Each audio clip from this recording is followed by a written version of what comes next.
Hello guys, welcome to the channel. And ఈరోజు జరిగిన incident వచ్చేసి అన్బిలీవబుల్ డెత్.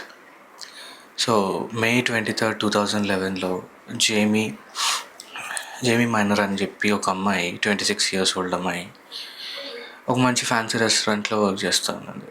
ఎందుకు ఆ రోజు తను నార్మల్గా లేదు, సమ్ ఆడ్గా బిహేవ్ చేస్తుంది అని చెప్పేసి వాళ్ళ మేనేజర్ నువ్వు ఇంటికి వెళ్ళి రెస్ట్ తీసుకో అని చెప్పినాడు. సో తను వాళ్ళ ఫ్రెండ్కి కాల్ చేసి, వాళ్ళ ఫ్రెండ్ వచ్చేలోపు ఈ అమ్మాయి కనిపించలేదు. సో మేబీ ఆల్రెడీ ఇంటికి వెళ్ళిందేమోలే అని అనుకొని తను ఇంటికి వెళ్ళిపోయింది. అండ్ వాళ్ళ పేరెంట్స్ కూడా ఆ రోజు నైట్ చూసినారు, లేదు రాకపోయేసరికి నెక్స్ట్ డే పోలీస్ స్టేషన్కి వెళ్ళి మిస్సింగ్ పర్సన్ కంప్లైంట్ ఇచ్చినారు. ఒక 1 week వెతికినారు, 2 weeks వెతికినారు. ఈ మిస్సింగ్ పర్సన్ పేపర్స్ ఉంటాయి కదా, మిస్సింగ్ అని చెప్పి ఫోటో వేసి, సో ఆ ఫ్లయర్స్ని కూడా ప్రింట్ చేయించి మొత్తం ఊరంతా డిస్ట్రిబ్యూట్ చేసినారు. స్టిల్ తను దొరకలేదు. అండ్ పోలీసులు ఇన్వెస్టిగేట్ చేయడం స్టార్ట్ చేసినారు. అయినా నో ఛాన్స్, తను దొరకలేదు. అండ్ 37 days తర్వాత ఆ ఫ్యాన్సీ రెస్టారెంట్లో వాళ్ళ కొలీగ్ ఎవరైతే ఉందో తను తన బ్యాగ్, పర్స్ ఇవన్నీ, తన బిలాంగింగ్స్ పార్కింగ్ లాట్లో చూసింది. అండ్ చూసి తను పోలీసులకు కంప్లైంట్ ఇస్తే పోలీస్ వాళ్ళు ఆ చుట్టుపక్కల ఉన్న సీసీ కెమెరాస్ని చూసి ఎవిడెన్స్ కలెక్ట్ చేసినారు. సో ఆ సీసీటీవీ కెమెరా ఎవిడెన్సెస్ కలెక్ట్ చేసిన తర్వాత వాళ్ళు నోటీస్ చేసింది ఏంటంటే, తను పార్కింగ్ లాట్లో రెస్టారెంట్ నుంచి పార్కింగ్ లాట్లోకి వెళ్ళి పార్కింగ్ లాట్ నుంచి మరి రెస్టారెంట్లోకి వద్దాము అని చెప్పి సైడ్ డోర్ నుంచి చూస్తే అది లాక్ ఉంది. సో తను బ్యాక్ మళ్ళీ పార్కింగ్ లాట్ నుంచి రెస్టారెంట్కి ఎంట్రన్స్లో ఉన్న డోర్ ట్రై చేసింది. సో ట్రై చేస్తే ఆ పార్కింగ్ లాట్లో ఉన్న డోర్ కూడా ఇట్ వాజ్ లాక్డ్.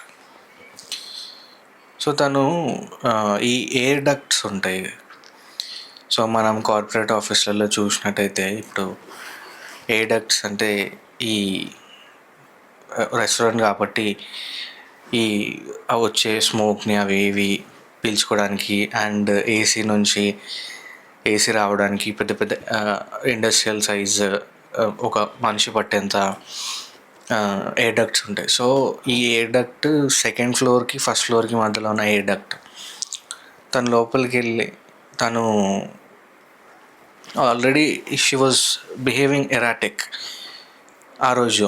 సో తను ఇటు ట్రై చేసింది, అటు ట్రై చేసింది, 2 సైడ్ల నుంచి రెస్టారెంట్లోకి వెళ్ళలేకపోయింది. సో ఆ పెద్ద ఎయిర్ డక్ట్ని ఓపెన్ చేసి దానిలో దూరడం స్టార్ట్ అయింది. సో ఎయిర్ డక్ట్ ఫస్ట్ నుంచి ఎండ్ దాకా ఈ స్ట్రైట్గా లేదు, స్టార్టింగ్ ఎంట్రన్స్లో పెద్దగా ఉండేసి రాను అది స్టీప్ అయిపోయింది, ఇట్లా cone shape kind of, like cube ఉన్నా కూడా క్యూబ్స్, ఈ స్క్వేర్ ఉన్నా కూడా స్క్వేర్ షేప్ తగ్గడం.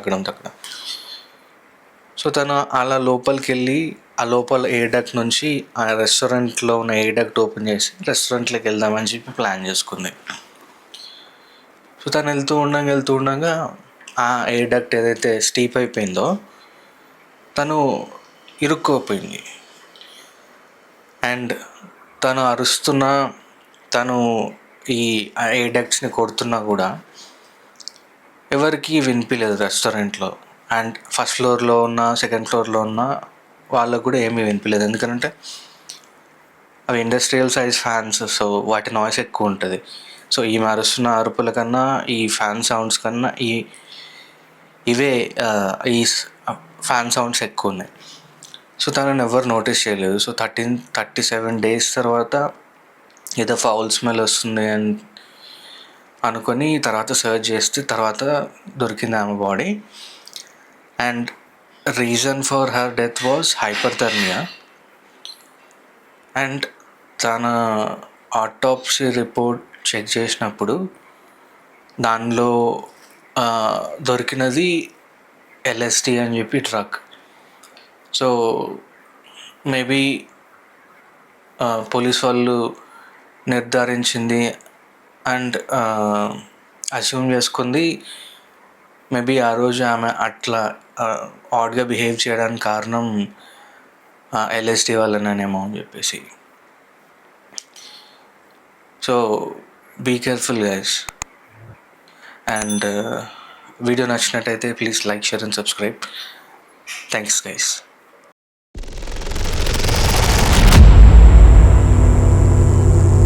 ఈ స్టోరీ వచ్చేసి 1887లో జరిగింది.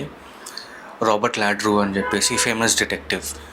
ఈయన చాలా ఫేమస్. అండ్ ఈవెన్ అప్పట్లో కాలిఫోర్నియాలో ఉన్న పోలీస్ డిపార్ట్మెంట్ వాళ్ళు, లేకపోతే చుట్టుపక్కల ఉన్న పోలీస్ డిపార్ట్మెంట్ వాళ్ళందరూ కూడా ఈయనని పిలిచి ఈయన హెల్ప్ తీసుకునేటోళ్ళు. ఏదైనా క్రైమ్ జరిగితే వాటిని ఎట్లా సాల్వ్ చేయాలని చెప్పి ఈయన హెల్ప్ తీసుకునేటోళ్ళు.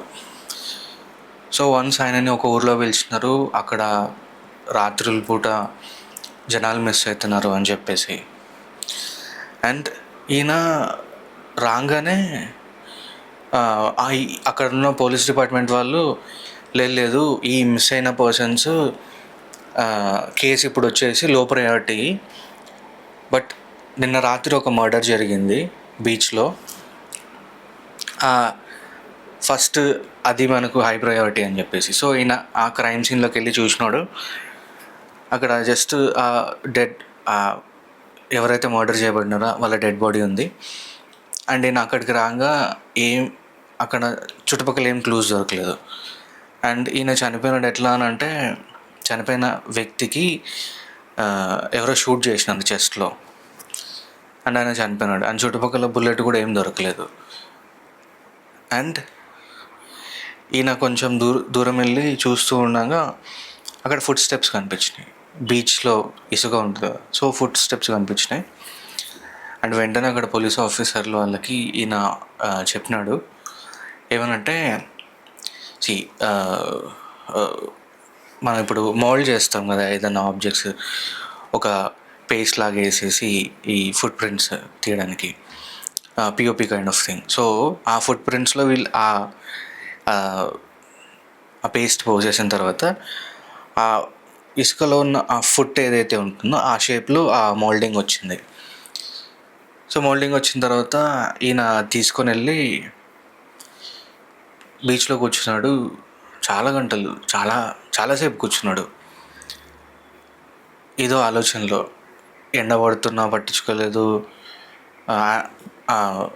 అలలు వచ్చి కాళ్ళకు ఒంటికి తాగుతున్నా కూడా ఆయన ఏం పట్టించుకోలేదు, ఏదో దీర్ఘమైన ఆలోచనలో ఉన్నాడు. సరే అని చెప్పేసి రాత్రి అయ్యేసరికి వెళ్ళి పడుకున్నాడు. నెక్స్ట్ డే క్రైమ్ సీన్ వచ్చేసరికి క్రైమ్ సీన్లో బుల్లెట్ దొరికింది పోలీస్ వాళ్ళకి. అండ్ బుల్లెట్ ఆయనకి ఇచ్చిన తర్వాత బుల్లెట్ని చూసి ఆయన అన్నాడు, నాకు తెలుసు ఈ క్రైమ్ ఎవరు చేసినారు అని చెప్పి ఈయన రూమ్కి వెళ్ళిపోయినాడు. అండ్ వెళ్ళిపోయిన తర్వాత ఆలోచిస్తూ కూర్చున్నాడు.